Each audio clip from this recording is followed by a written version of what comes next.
സ്വയം മാർക്കറ്റ് ചെയ്യാൻ ഏറ്റവും നന്നായി അറിയുന്ന ആൾ തന്നെയാണ് അഖിൽ മാരാർ. ബിഗ് ബോസിൽ അയാൾ ജയിക്കാനുള്ള പ്രധാന കാരണവും അപാര കട്ടിയുള്ള തൊലിപ്പുറം തന്നെയാണ്. ഇലക്ഷന് മത്സരിക്കണം എന്നതാണ് പുള്ളിയുടെ ഒരു പ്രധാന ആവശ്യം. അതിനുവേണ്ടി എന്ത് തറപ്പണി കാണിക്കാനും പുള്ളിക്കൊരു മടിയുമില്ല. ചുമ്മാ മത്സരിക്കുന്നതിനേക്കാൾ നല്ലത് ഏതെങ്കിലും പാർട്ടിയുടെ വക്താവാകുന്നതാണെന്ന് നല്ലതെന്നും അയാൾക്കറിയാം. അങ്ങനെ ആദ്യം CPM-നെ കുറ്റം പറഞ്ഞും മറ്റും കോൺഗ്രസിന്റെയും BJP-യുടെയും കൂടെ ഒട്ടാൻ ചെന്നെങ്കിലും ആരും അത് കാര്യമായി ഗൗനിച്ചില്ല. എമ്പുരാൻ ഇറങ്ങിയപ്പോൾ BJP-യെ സുഖിപ്പിച്ചുകൊണ്ടൊരു പോസ്റ്റ് എഴുതുകയുണ്ടായി. സവർക്കറെ കുറിച്ച് 5-6 വർഷം മുമ്പ് എഴുതിയ പോസ്റ്റ് പൊക്കിക്കൊണ്ടാണ് ചിലർ വരുന്നത്. ഇന്ദിരാഗാന്ധി സ്റ്റാമ്പ് ഇറക്കി ആദരിച്ച സവർക്കറെ തനിക്ക് യാതൊരു ബഹുമാനക്കുറവും ഇല്ലെന്നും മാത്രമല്ല ഇന്ത്യയിലെ മികച്ച സ്വാതന്ത്ര്യ സമര പോരാളി എന്ന നിലയിൽ ആദരവുമാണെന്ന് അദ്ദേഹം പറയുന്നുണ്ട്. സുഡാപ്പികളെ പേടിച്ച് സവർക്കറെ തള്ളിപ്പറയുന്ന കോൺഗ്രസ് നേതാക്കളുടെ നിലപാടായിരുന്നില്ല പഴയ കോൺഗ്രസ് നേതാക്കൾക്ക്. അതുകൊണ്ട് സംഖ്യ ആവുന്നെങ്കിൽ സന്തോഷമേ ഉള്ളൂ എന്നും കൊട്ടാരക്കരയിൽ BJP സ്ഥാനാർത്ഥിയാക്കിയാൽ താൻ വിജയിച്ചു കയറുമെന്നുമാണ് അഖിൽ മാരാർ കുറിച്ചത്. എന്നാൽ അതും ഏറ്റില്ല. BJP പുറങ്കാൽ കൊണ്ട് തൊഴിച്ചെറിഞ്ഞപ്പോൾ കുറച്ചു കാലമൊന്നും മിണ്ടാതിരുന്ന് നോക്കി. പുലി പതുങ്ങുന്നത് കൂടുതൽ ആക്രമിക്കാനാണെന്ന് പറയുന്നത് പോലെ തക്കം പാർത്തിരിക്കുകയായിരുന്നു. പിന്നെ അങ്ങനെ ഇരിക്കെയാണ് പാകിസ്ഥാനും ഇന്ത്യയും തമ്മിലുള്ള പ്രശ്നം വരുന്നത്. കോൺഗ്രസിൽ കയറാൻ പറ്റിയ അവസരം ഇതിലും നല്ലത് വേറെ വരില്ല എന്ന് മനസ്സിലായപ്പോൾ ഒന്നും നോക്കാതെ എടുത്തങ്ങ് ചാടി.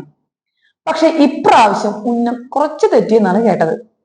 രാജ്യത്തിന്റെ അഖണ്ഡതയ്ക്കെതിരെ സംസാരിച്ചെന്ന കുറ്റം ചുമത്തി അഖിൽ മാരാറിന്റെ പേരിൽ കൊട്ടാരക്കര പോലീസ് കേസ് എടുത്തിരിക്കുകയാണ്. ഇപ്പോൾ BNS 152 വകുപ്പ് പ്രകാരം ജാമ്യമില്ലാ കുറ്റമാണ് ചുമത്തിയിരിക്കുന്നത്.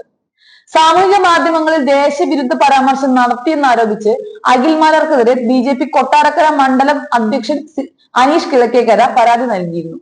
തുടർന്നാണ് കഴിഞ്ഞ ദിവസം പോലീസ് കേസ് രജിസ്റ്റർ ചെയ്തത്. പഹൽഗാം ആക്രമണത്തിന്റെയും തിരിച്ചടിയുടെയും പശ്ചാത്തലത്തിൽ ഫേസ്ബുക്കിലിട്ട അഖിൽ മാരാറുടെ പോസ്റ്റ് സംബന്ധിച്ചാണ് പരാതി നൽകിയത്. രാജ്യത്തിന്റെ പരമാധികാരത്തെയും ഐക്യത്തെയും അഖണ്ഡതയെയും വ്രണപ്പെടുത്തണമെന്നുള്ള ഉദ്ദേശത്തോടു കൂടിയുള്ളതാണ് അഖിലിന്റെ ഫേസ്ബുക്ക് പോസ്റ്റ് എന്ന് പോലീസിന്റെ പ്രഥമ വിവര റിപ്പോർട്ടിൽ പറയുന്നുണ്ട്. പാകിസ്ഥാനുമായി ഇന്ത്യ വെടിനിർത്തൽ ധാരണയിൽ എത്തിയതിനെതിരെ മൂന്നാം കക്ഷി ഇടപെടലിനെ തുടർന്ന് പാകിസ്ഥാനെതിരായ പോരാട്ടത്തിൽ നിന്നും ഇന്ത്യ പിന്നോട്ട് പോയെന്നായിരുന്നു അഖിൽ മാരാർ പറഞ്ഞത്. യുദ്ധം അവസാനിപ്പിക്കണമെന്നതിന് യാതൊരു തർക്കം വേണ്ട എന്നും എന്നാൽ അത് ആത്മാഭിമാനം അമേരിക്കയ്ക്ക് പണയം വെച്ചിട്ടാവരുത് എന്നും യുക്രൈൻ പോലൊരു രാജ്യം പോലും അമേരിക്ക പറഞ്ഞത് കേട്ടില്ലെന്ന കാര്യം ചൂണ്ടിക്കാട്ടി മോദിയെയും അഖിൽ വിമർശിച്ചിരുന്നു. പോസ്റ്റ് വിവാദമായതിനെ തുടർന്ന് പോസ്റ്റ് നീക്കം ചെയ്തെങ്കിലും പണി കിട്ടുകയായിരുന്നു. നേരത്തെ അഖിൽ മാരാരെ പിന്തുണച്ച് കോൺഗ്രസ് നേതാവ് സന്ദീപ് വാര്യർ രംഗത്തെത്തിയിരുന്നു. പാവം അഖിൽ മാരാരെ മിത്രങ്ങൾ ഒറ്റ ദിവസം കൊണ്ട് രാജ്യദ്രോഹിയായി പ്രഖ്യാപിച്ചു. ഒന്ന് പോടാപ്പോ, കാര്യാലയത്തിൽ നിന്നാണല്ലോ രാജ്യസ്നേഹ സർട്ടിഫിക്കറ്റ് വിതരണം ചെയ്യുന്നത് എന്നായിരുന്നു സന്ദീപിന്റെ ചോദ്യം. ഇയാളെ പിടിച്ചകത്തിട്ടാൽ അതിർത്ത തരച്ചിൽ അഭിപ്രായ സ്വാതന്ത്ര്യം ലംഘിച്ചു എന്ന പേരിലാകും. എങ്ങനെയെങ്കിലും പ്രശസ്തി നിലനിർത്തണം എന്നതിൽ കവിഞ്ഞൊരു ഉദ്ദേശവുമില്ലാത്ത ഒരാൾ ഇതിൽ കൂടുതൽ എന്ത് ചെയ്യാനാണ്?